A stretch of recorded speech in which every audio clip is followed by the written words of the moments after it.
우리는 사랑하는 사람을 만나거나 서로 편한 사람끼리 만나게 되면 서로 포옹을 합니다. 허그를 해줍니다. 때로는 이런 모습으로 사랑을 표현합니다. 이렇게까지 하기 못져가면 사랑을 받으세요라고 합니다. 참으로 사랑을 느끼고 받기를 사람들은 끊임없이 노력합니다. 그런데 사랑을 받으려고 하는 사람은 있어도 사랑을 줄 수 있는 쌓여있는 사람은 그렇게 흔하지 않은 것 같습니다. 우리 기독교를 흔히 사랑의 종교다 이렇게 얘기합니다. 또한 요한 성생은 하나님은 사랑이라고 선포했습니다. 가엔 요한 성생이 하나님은 사랑이라고 말씀하셨을 때 우리가 말하는 에로스나 필로스나 아가페적인 사랑을 얘기했을까요? 많은 교회에서도 하나님의 사랑은 에로스도 아니고 필로스도 아니고 아가페다, 조건 없는 사랑이다 이렇게 얘기합니다. 저는 하나님을 아가페 사랑 정도로 보는 것도 동의하지 못합니다. 요한 성생이 하나님을 사랑이라는 이런 단어밖에 쓸 수 없는 인간 문자의 한계에 부딪혀서 하나님을 어떻게 표현할까? 그 반모섬에서 정말 고생을 하면서 또 반모섬에서 풀려나와 에베소 교회에서 목회를 하면서 요한복음을 쓰고 요한 1, 2, 3서 쓰고 요한계시록을 쓰는 가운데서 하나님을 좀 한마디로 심플하게 표현하고 싶은데 하다가 사랑이라 이렇게 표현합니다. 그러면 그 사랑이라는 표현 속에 들어있는 하나님은 어떤 하나님입니까?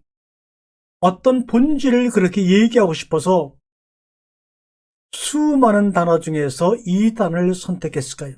그것이 바로 문자의 한계요, 언어의 한계입니다. 그런데 분명히 하나님은 인간의 문자와 언어와 소리에 갇혀 있을 수 없는 분이기 때문에 갇혀 있자니 그것 자체가 바로 예수님의 고난 아닙니까? 말씀이신 분이 인간의 문자와 소리에 갇혀 있자니 그것이 바로 죽음이 아니겠습니까? 하나님은 우리에게 스스로 요한이 나를 보고 사랑이라 그랬는데 그 사랑이 뭔지 아니? 라고 되묻고 싶어 하실 것입니다. 에로스의 사랑이건 친구 간의 필로의 사랑이건 조건 없는 사랑이건 그 사랑의 기본은 나로부터 출발을 한다는 겁니다. 내가 없는 에로스, 내가 없는 필로스, 내가 없는 아가피는 존재하지 않습니다. 내가 있다면 바로 저 건너편에 저 마주보는 곳에 상대 당신이 있고 너가 있습니다. 그러므로 인간들이 표현하는 모든 단어의 사랑에는 하나됨은 있을 수가 없는 겁니다. 저기 있는 너에게, 그에게, 당신에게 뭔가를 표현하는 것입니다. 과연 하나님이 우리를 앞에 놓고 행하신 행위를 사랑이라고 할까요?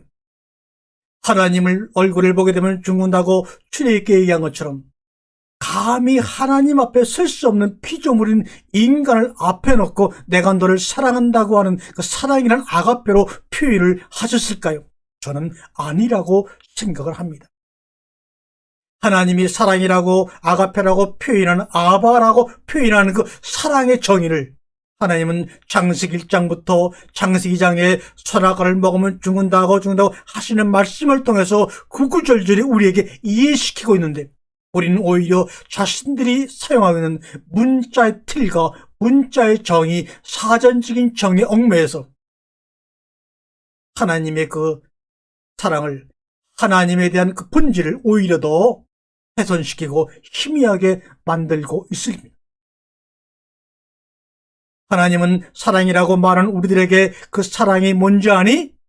라고 우리를 이해시키고 알게 하기를 원하십니다. 그 알게 하기 원하시는 그 행위의 정점에 바로 예수 그리스도의 십자가의 죽음이 있습니다.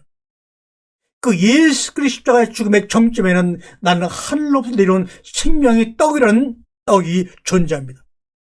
이 떡은 믿는 것이 아니에요. 보고 걸어놓는 어떤 굴비가 아닙니다.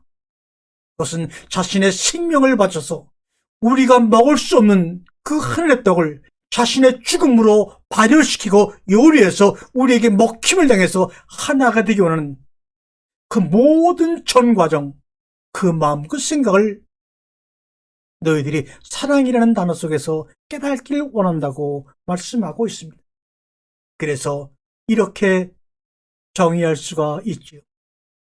사랑은 너와 나 그대로 나누어지지 않습니다. 사랑은 하나님과 나, 예수와 나로 나누어지지 않습니다.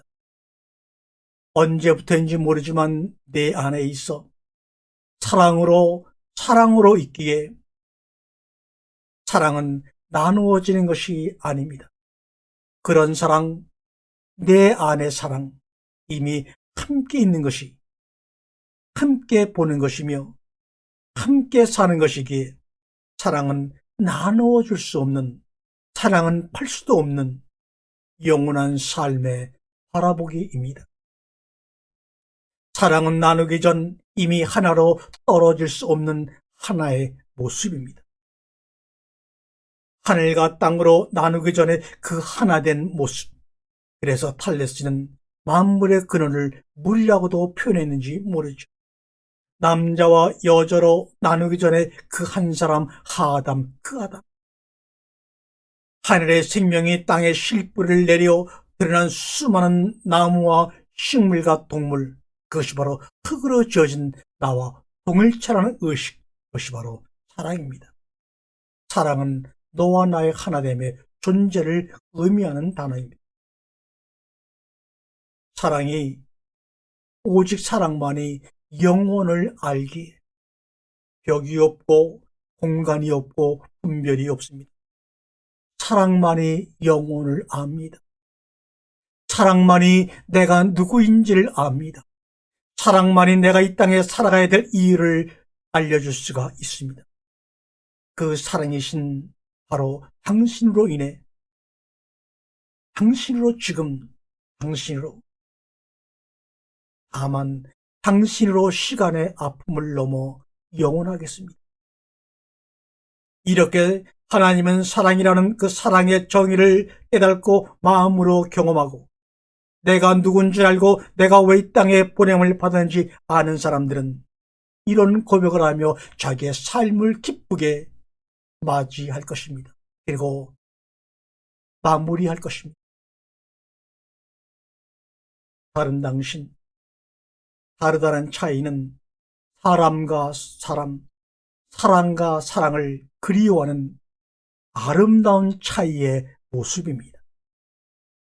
다른 당신은 아름다운 생명을 아름답게 보는 영원한 사랑의 시작입니다. 베레시티, 태초에 하나님이 천지를 창조하셨느니라 라는 그 말씀의 의미가 바로 여기에서 우리에게 보여주고자 하는 것입니다. 다른 당신, 아름다운 생명을 아름답게 보는 영원한 사랑의 시작이 바로 창세기 1장 1절 태초에 천지를 창조하신 하나님의 마음이요 그것을 우리는 사랑이라 하고 요한 사도는 우리에게 말씀하고 있습니다.